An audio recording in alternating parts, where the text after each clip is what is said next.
Hi guys! For today's video, magluluto ako ng KBL, kadyos, baboy, langka. Dahil pinadalan nga kami ng kadyos at saka batuan, so try natin magluto ng KBL guys, Ilonggo version. So tara, ano pa inantay niya? Tara, let's go!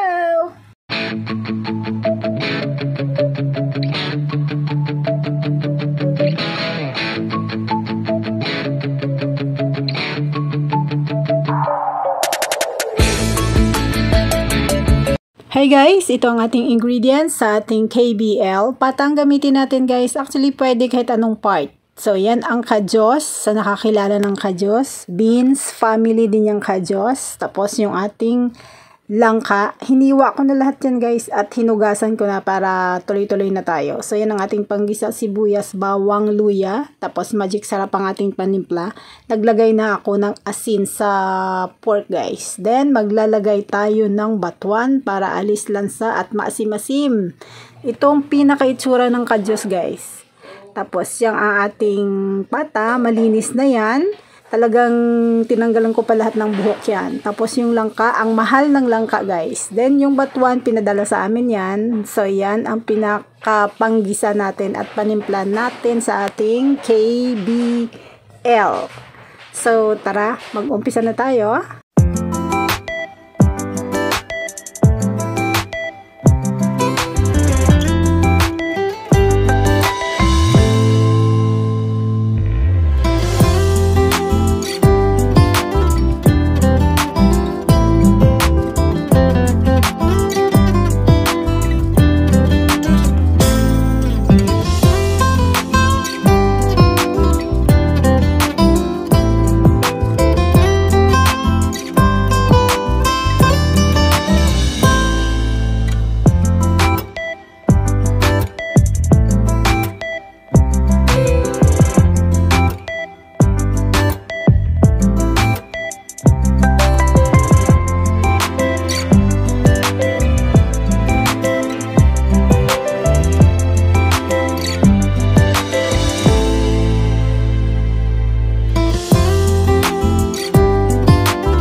Guys, ayan.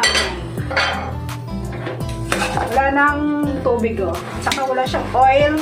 So, ginagawa ko, pag ganyan na siya, wala siya masyadong oil, ilalagay ko ang kadyos.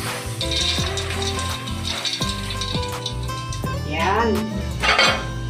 Tapos, halo-haloin na natin.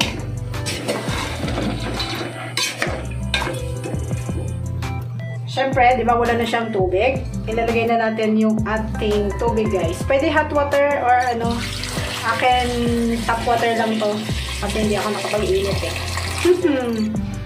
So, ayan. Tapos, pwede na natin ulit takpan. Ayan, pakukuluin hanggang sa lumambot lahat. Check. Oh, wow. So, ganyan guys, pwede na natin ilagay yung ating magic syrup.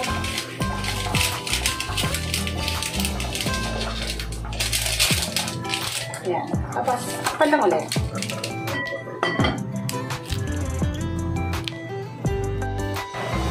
Wow, lambot na. Check guys, oh. Lambot na, oh. So, lagay na natin yung ating langka.